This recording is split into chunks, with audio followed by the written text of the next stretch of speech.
Hello, this is Palico Badge and welcome back to another episode of Sleepy Sunday with the game 80 Days. Yes, yes, and once more, yes. We are currently in Honolulu. We attempted a mutiny at the end of the last episode. It didn't go according to plan. We were supposed to be going to San Francisco. We've only got halfway across the bloody Pacific. So, well, we've got, what, 17 days left to get across the entirety of America and over the Atlantic and back to good old Blighty. I'm pretty sure it's not going to happen unless a miracle, perchance, happens, which, who knows? It's a weird game. Something might happen. I might find a teleportation device. I might have someone who says, right, you, sir, Monsieur Passpartout, are a stand-up guy. I'm going to take you to as a direct flight all the way back to London. Probably not, but hey-ho. Anyway, we are stuck in Honolulu. We've spent a lot of money getting halfway across the Pacific, which was supposed to take us all the way. Let's see what we can do, shall we? Let's see what we can do. This is our first time in Honolulu, so, you know, there are options, he says. Let's have a quick gander. That's not Honolulu. There's Honolulu. So we be here. We be here. Oh, yeah, we still be here. So, well, ideally, I suppose San Francisco is the way to go. It's only £750, which isn't too bad. It's a lot more than a lot less than I thought it'd be compared to Acapulco, which is like almost twice the price. So it looks like we're going to San Francisco tomorrow. We're not going to get a lot of time to dawdle around in Honolulu. We'll see what's available. We might be able to pop into the market, make a little bit of moolah, maybe buy something exotic. Who knows? Who knows? It was as though Honolulu lived in one indrawn breath, a wheeling swathe of sky, white-laced waves and pristine sand bounded by black volcanic bluffs. The town was entirely hidden behind groves of coconut and eucalyptus. Well, I can think of worse things to be hidden behind. Mounds of garbage. Human waste. Yeah, they're not too good. What should we do? Let's have a look around. We took a short tour. You look, said our coach driver. Hila hila? Or hila hila, I guess, like city folk. And what do they look like? I was born in Paris. Yeah, let's see what he says to this. And what do they look like? I wondered aloud. All bent and crabbed over, and with your eyes fixed on the horizon. Always in a rush, he murmured something to his horse, which looked well fed and high spirited. As a young man, I went to San Francisco to make my fortune. I too ran and scrabbled in pursuit of the almighty dollar. Pursuing the monies. Never good, never good. We are neither running nor scrabbling. We are running. We are scrabbling, I'll be honest. So, we are not pursuing wealth, monsieur, I corrected. Though indeed Monsieur Fogg's fortune hung in the balance of his wager. Was our entire adventure merely a glorified pursuit of coin? Our adventure thus far had been somewhat harum-scarum. Barely had we placed our toes on dry land, or it was growing tiresome. Barely had we placed our toes on dry land, then we were looking to depart. Oh, and I had seen so many wonders, and yet each had been ultimately reduced to another mark in my master's ledger. Do you not wish the freedom to exhale, Passpartout? The coach driver asked. To stop running and simply feel the wind upon your face and the sun warming you and the sound of the ocean like a heartbeat? From a personal perspective, yes. Yeah, I agree completely. If I could hang out at the beach all day, I would be a happy man. But hey-ho. What about Passpartout? He is following his master around a bit, although he is going out on his own independent little adventures. So it's not all about Mr. Fogg here. I will take my moments where I may. I think that's appropriate. Hilla hilla, I agreed. There is a piece here with my master. It is a laid-back place, isn't it? Hawaii in general. But I do like some of the adventures I'm getting with Phileas Fogg, so I suppose that makes more sense. So we'll go with my master. With my master, this is where I find peace. Or if not peace, then surely it is purpose. And that is much the same.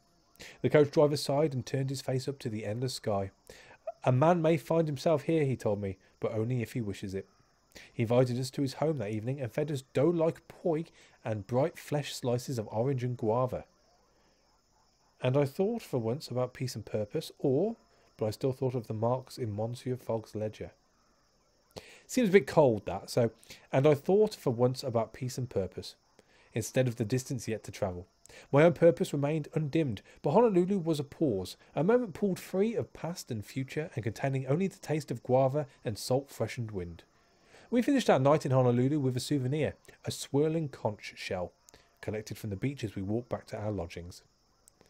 Monsieur Fogg was quite happy with that, and therefore I am quite happy with that. What time does this leave? I need to know. What time do you go? You leave at... Oh, 5 p.m. I've got the day. I've got the day. Awesome. Alright, in which case, let's go and have an explore. Oh, we've got new routes as well. Or are they the same routes? I think they're the same routes. Unless it's by submarine or teleportation device.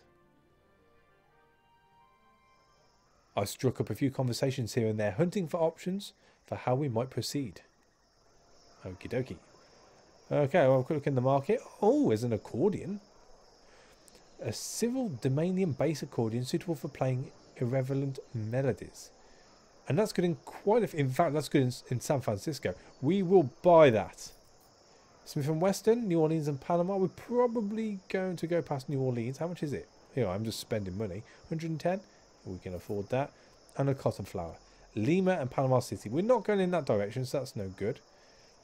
Anything worth selling here? Valuable in San Pedro? I don't think so. Rum? He doesn't like rum, does he?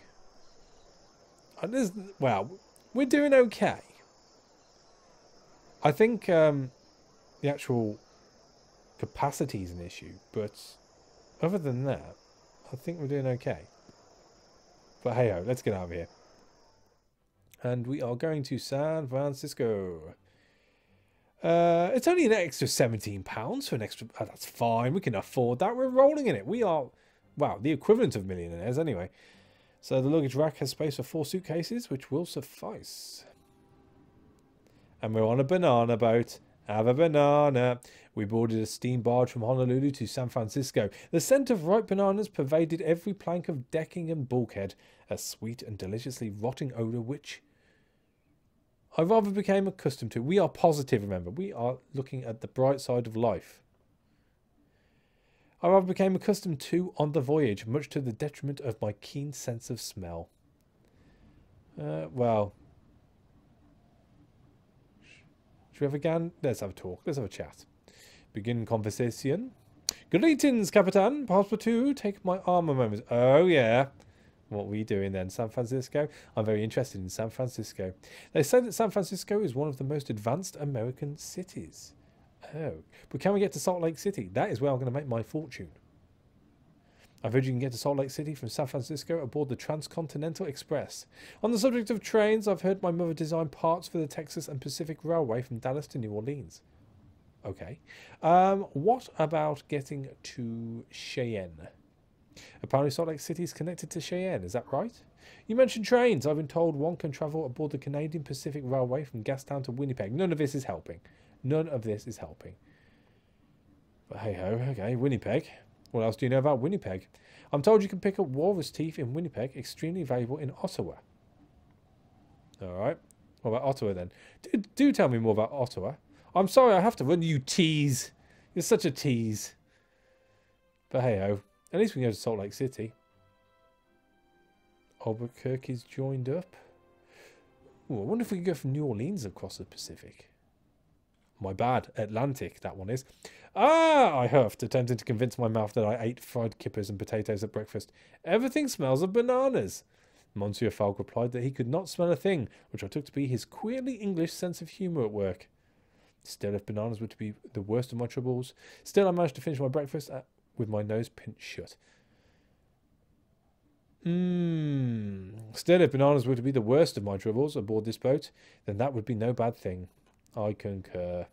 Oh, we're speeding up. There's no need to do anything, it would appear. I woke in the middle of the night, convinced that someone was in the cabin with me. I stayed very still and listened, or I leapt up and charged towards the noise. We're a get-goer. We're a go-toer. We also carry a revolver. So, let's leap up towards it. I leapt up and charged towards the noise. I hit something soft and person-shaped and familiar. Monsieur Fogg, I cried, and my midnight visitor blinked and straightened and looked about my cabin in genteel surprise. What? He said calmly, pulling his dressing gown close. Am I doing in your cabin, Passpartout? You would know better than I, monsieur, or scare me half to death. Pulling his dressing gown closed? Was he about to molest me? Oh dear. I've been reading about this in Hollywood. This isn't good. We would, well, yeah, I suppose he would know best, wouldn't he? You would know better than I, monsieur, I exclaimed passionately, rather upturned by his sudden appearance. He took a sharp breath. It seems I've been sleepwalking, he said, his voice almost tremulous. I have not done so since I was a child. Please accept my apologies. Oh, yeah. Would you like to stay for a while? We're not on a casting couch now. I let him take his leave, though he seemed strangely agitated. I pulled the thin blanket over my body and settled back into bed, hoping to find my way towards sleep before dawn. Oh, I didn't have you down as one of those, Mr. Fogg. Let's have a chat. What is your wish, master? Passpartout, you have my undivided attention. Let's give him a shave. May I shave you, monsieur? Shave away, and make it close. And we'll ask about San Francisco. Have you learned anything in the Times about San Francisco? San Francisco was a Spanish town not so long ago. Oh, okay. What about Cheyenne? Have you heard that the quickest way to Cheyenne from here is via Salt Lake City? Very good. Very good, sir. You are learning. Captain Killarney was a heavily pregnant Hawaii woman who found Monsieur Fogg's English accent a source of great mirth. Say something else, she demanded over breakfast. Please, Mr. Fogg. I let her amuse herself. I distracted her with some idle talk. I let her amuse herself at my master's expense and looked on as she took him through an entire phrase book of small talk as she consumed a heaping plate of raw fish and pineapple with horrible relish. Monsieur Fogg gave me a beseeching look once or twice. I still haven't forgiven you, Monsieur Fogg, from the mutiny and you just washing your hands of it. No, no, no. Things like that are not forgotten. I worked my ass off to get that boat turned around and take us all the way to San Francisco. And you didn't lift a goddamn finger. So you can have a little bit of the old humility, I think. I think that's what you need, sir. Monsieur Fogg gave me a beseeching look once or twice, but I merely smiled back at him in return. The perfect valet. Yes, yes. He deserves it. He deserves it. Fogg and valet making good time so far. Well, I'll be the judge of that. We've got, well, what will apparently be 12 days to get home. The fourth day aboard our barge passed quietly. Captain Killarney moved slowly around deck, her profile jaw dropping large. Her profile jaw dropping large, that's right. When are you due? Will you give up captaincy once you are a mother? That's pretty personal. Let's go with when are you due? When we dock, she breathed. An holiday before, I should hope. The blush in her cheeks belies her excitement. It is a marvellous thing. Or belies, should I say. Alright, well, as long as you don't drop it any time now. We arrived into San Francisco without further incident. Nice. Some of our possessions could earn us well here. Yes, yes, yes. The accordion being one. 790. Cool. Valuable in Dallas, Acapulco, and New Orleans. Loaded dice hasn't worked out too well for us. Chicago, Winnipeg, and New Orleans. Wax Cylinder, Chicago, New Orleans, and Calgary. Or Buffalo Hide. Burlington, Regina, and San Pedro. We're not going that way, or at least I don't think we're going that way. We'll take the Wax Cylinder. And the harmonica, and we might as well buy the Smith & Wesson. I think I'm going to head down to New Orleans via Salt Lake City. I think that is the way to go. I don't think there's anything else worth selling here. Oh, that's worth selling here. Sold. Nice. And we'll bring this over. And everything else. Actually, stuff is well priced here, but we're doing okay for cash monies. I don't want to spend too much.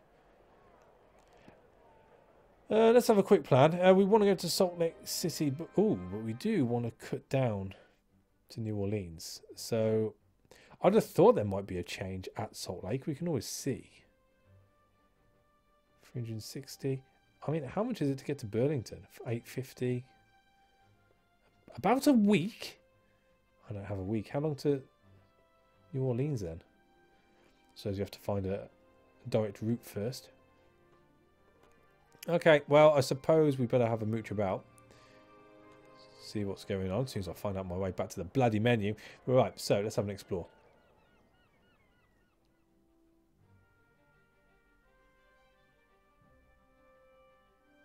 Oh, so we can get to San Pedro if we want. San Francisco seemed less a city and more a ravenous beast bent on consumption of everything, even of itself. Within the ever-expanding city limits, enormous steam-powered drills and diggers flattened hills, or the building works made it tricky to talk to anyone. Enormous steam-powered drills and diggers flattened hills, straightened roads, reformed neighbourhoods, and dumped the resulting rubble and stone into Mission Bay. I sloped towards recently constructed Long Bridge, which was crowded with families out for a stroll and people fishing for silvery smelt with long poles. In the water was a jangle of rowing boats racing each other and boatmen taking passengers out to Mission Rock. Cheers and good-natured shouts emitted from a halfway house in the middle of the bridge. Do I want to go out on the sea? I scoured the boats we might take, or I peered at the halfway house. Let's see who's shouting. I peered at the halfway house and surmised from the revels I saw spinning out from its doors that it was some manner of drinking den. A man, red-faced and somewhat the worse for drink, bumped into me. I excused myself politely, and he made an apology in return, slinging an arm around my shoulders. "Oh, hello," he exclaimed. "You don't sound like you are from around here." You do not sound American either," I retorted. "No matter, I was Dutch once, in a past life, but now I am as American as President Grant. This is a land of newcomers. You a prospector?" "I'm a magician." "Ooh." "No, I'm a traveller," I said. "I am travelling around the world." He laughed. "Oh, yeah? And I'm a Navajo chief." Navajo chief? I don't know. I insisted on the truth, sketching out in brief some of my adventures with my master. "What? Really?" His eyes widened and he slapped his thigh. "That's incredible!" A brown-skinned woman slipped her arm into his. I regarded her. She was wearing a ruffled walking dress in the latest European style, but with a short, tasseled jacket embroidered with the patterns of her tribe. "Ah, my manners," he shook his ruddy face. "I am Anders, and this is my wife Jenny." "A pleasure to meet you." I kissed her hand. She was surprised, but smiled. "Always a pleasure to meet Anders' friends."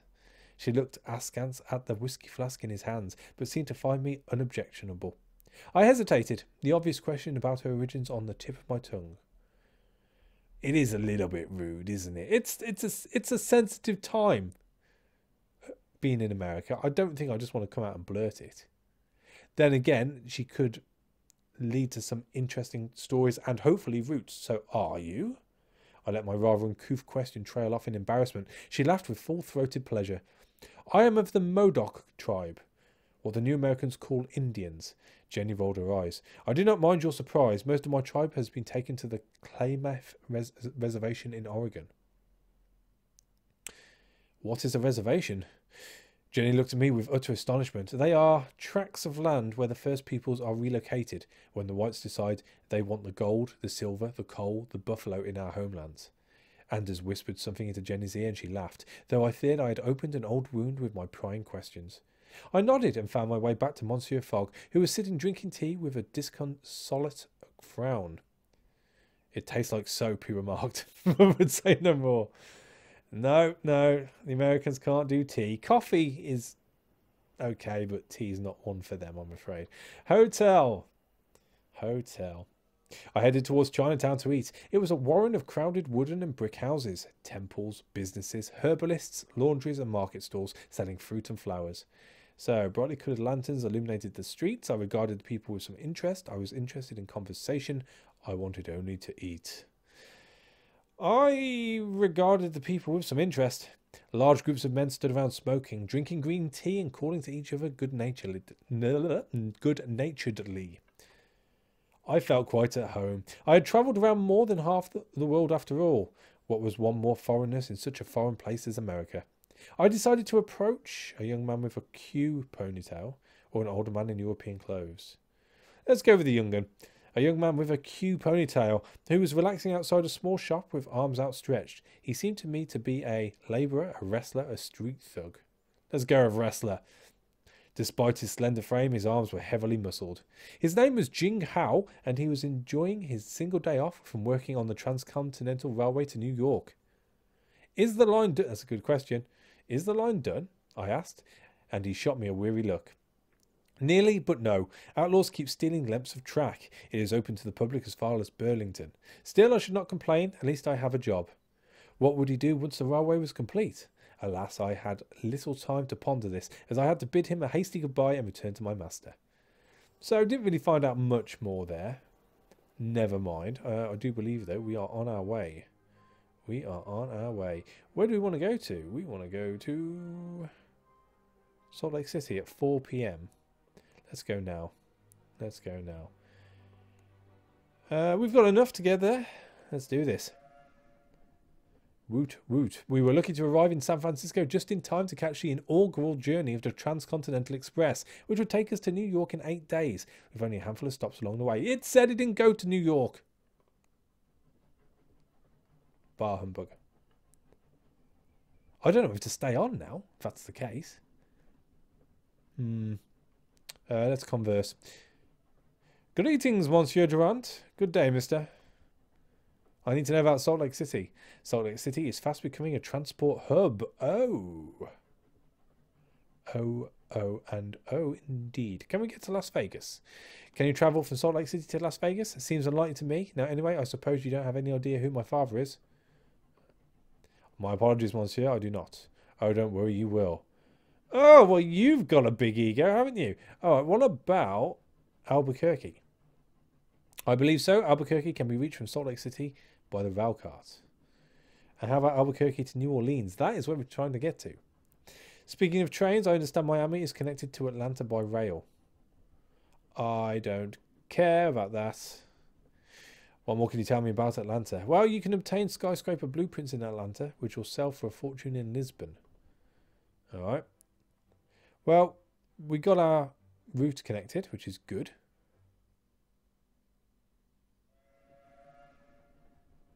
Which is very good. The first day aboard was enjoyable enough. American trains could clearly not compete with their European counterparts, but it was amusing to see them try. The poster proclaimed Pullman's Palace sleeping cars. But they're more like places to keep cattle, and while not palatial. But they were more like places to keep cattle, if reasonably well-to-do cattle. We sipped cool beer as we rattled through a long stretch of desert in the shadow of tall mountains. Monsieur Fogg's doing okay, so I gazed out the window at the endless, lifeless expanse on either side, wondering if humanity would ever occupy this great open space. It seemed unlikely. Ha ha ha! If only he knew. Our fellow passengers were a curious mix of gold and silver prospectors, homesteaders, farmers from all corners of the world, Mormons, missionaries, soldiers, and stiff-necked gentry of various sorts. I gave a young black woman with a deep red bonnet and an infectious laugh a wide smile. Her name was Diana. I am meeting my husband in Cheyenne, she told me. He did construction work in New York, but New York isn't safe anymore. We have enough money to move now. Why isn't it safe? I queried innocently, having only the broad strokes of American news and history. You did not hear of the draft riots in Europe? She asked wonderingly. New York has always had Confederate sympathies, but when the Union began drafting New Yorkers, they rioted. They killed and burned black homes. My husband has never felt safe since. But now we're moving to Cheyenne. She smiled, nearly glowing with happiness. What else can one go but New York? Where else can one go but New York? I asked, thinking of our journey ahead. New Orleans, she replied. You can take the paddle boat down the Mississippi from Burlington, she laughed, though New Orleans is dangerous in its own way. We talked a little more, and the afternoon wore into evening, and we arrived into the station town of Ogden, close to Salt Lake City. Well, that would have been useful if we'd got stuck, but as it stands, we do have a route to New Orleans. The katana would earn us well here. Wow! Let's have a quick look-see. Yes, it very much would so. Boom. Where are these? Salt Lake City? New Orleans for those. New Orleans for that. Houston. New Orleans for that. That's very much Chicago, Washington, and San Pedro. We'll keep it for the time being. It might be worth a little bit more than £12. That seems a bit rubbish. What do you have here? Wax cylinder? We're heading in that direction. I think it makes sense to buy another wax cylinder. We'll make lots and lots of monies. We shall bring over this. Oh, and what else do we have? Another harmonica. I'm looking at clearing up in New Orleans. Part of the Dusty Road set. Washington. Brazilian snuff. Or a hooded cloak. Part of the Urban Traveller set. What else was the Urban Traveller then?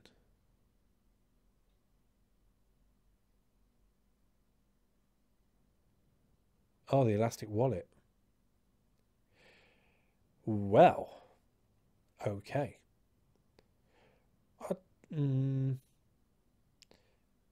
Well, we're going to keep the ferrotype, that's for sure. Let's sell the rum. Let's sell the cold compress as well. I'm not too fussed by that. We'll bring this across to there and then hooded cloak into there. Excuse me. How big are you then? Big enough. Big enough. That'll do. Our completed City Dweller set should help. Yes, it should. Yes, it should. Right, so when, how, when, where do we get to Albuquerque? Tomorrow, £200. That's fine. We should be okay. We can afford the extra baggage space as well. So one night in Salt Lake City.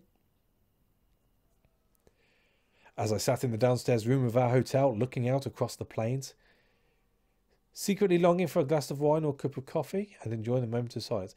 We're a thoughtful person. And enjoying the moment of silence in this peaceful town, I was approached by a young lady with a wry smile. May I join you? By all means, I answered. She smiled and slid into the seat opposite. I heard you're a traveller. I heard that you're going around the world.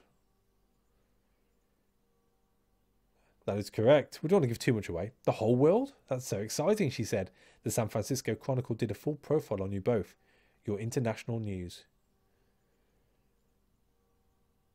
That may skew my master's experiment in our favour somewhat. Yes, it might. I think we'll say that. That might edge our bet a little. I observed. He intended to show our journey was possible under normal circumstances.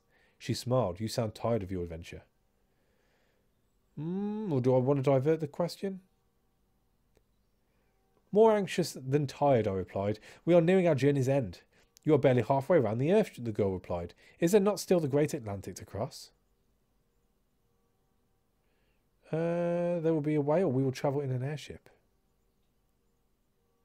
How do we know about that? Let's go for it. We will travel in an airship, I should think, I told her. Airships can cross the ocean in just a couple of days, in less time than it takes the train to cross America. She shook her head, delighted. In the last 30 years, we have irrigated this valley, planted crops, and built half of our temple, she said. Meanwhile, the rest of the world is building a town out of entire countries. I cannot understand it. And do you wish to travel, or most places have many more people than this? We don't want to, give her the boot. So, and do you wish to travel? I asked. She fell silent for a moment, and I realised I had reached the heart of the matter. With all my heart, she said. But what my family are doing here and what they are building, it is too important. It needs every hand and every heart to make it fly. But if all else were different, then why, I would hang onto your coattails like a shot. Monsieur, and I ask you to show me the shores of Europe. When you are old, such a trip will be a matter of a short holiday. Then you should come. Do I want to invite her along? Do I want to invite her? I mean, I don't really know her. She's just still, eaten up by the fame and the glory, I think. No, we don't want to bring her along. She'll just slow us down. When you are old, such a trip will be a matter of a short holiday, I assured her. In 50 years' time, a journey like mine will seem quaint. She sighed. I am already too old for fairy stories, she replied. But perhaps you will be proved right. Perhaps one day people like me will travel all over the world, spreading our good word. The evening was wearing on. The young lady rose and bid me farewell and bon voyage. I watched her go, feeling suddenly curiously old, or with some relief. Yeah, with some relief. Her gaze had been rather too penetrating. Yeah, I didn't think Mr. Fogg would appreciate that, so hey-ho. And what time are we departing? 9 o'clock. Is that right? Have you just span around for no reason? You have. Alright, let's go. As it stands, we're only going to lose the 1 health for Monsieur Fogg, which is good. Let's do this. Ah, horse and cart. Loving it. On the one hand, there was a railroad running from Salt Lake City through the thick forest between us and the tiny interchange town of Albuquerque. On the other hand, and in my master's book, there was no other hand. And on the other hand, there were no actual trains. So we boarded the only transport we could take along the rails, a wheeled carriage pulled by donkeys. To say it was slow was an understatement. To give them their due, we're keeping, you know, sort of open-minded and fancy-free. To give them their due, they were hardy creatures, clearly accustomed to traversing the colossal American scale, and they pulled both day and night. At least our accommodations were comfortable. Enough even, though it was quickly clear that we would need to revise our travel estimates, and in an unfavourable direction. What's that mean? That didn't sound good. Let's have a chat. Good eatings, Monsieur Milliway. Enjoying the ride, Passpartout? It's alright. Apparently Albuquerque is connected to New Orleans, is that right? Speaking of trains, I understand my father worked in Chicago just after the Western and Atlantic Railroad to Atlanta was attacked. Great, that's not what I asked. What about Houston? Is it possible to travel from New Orleans to Houston? There's something I do know. The city has grown to cover the region of the Buffalo Bayou. Now anyway, and what do you make of our country? Desolate. Incredible. It is incredible, the scale of everything. You mean it's too big for human hands? And I'd say you were right. Well, at least he saw in between the lines, I suppose. New Orleans to Miami? I don't know, but you can obtain tobacco in Miami. You can sell for profit in Washington. But what about Miami? They say someone is building a rocket near Miami, but it cannot be true. Oh, building a rocket. Building a rocket. That is interesting. Rockets are quick, right? Rockets are quick. We rolled onwards through deep stone canyons to the newly laid track following the winding path of a all but dried up river. A few scrappy plants poked from the rock. I saw a lizard basking in the sun.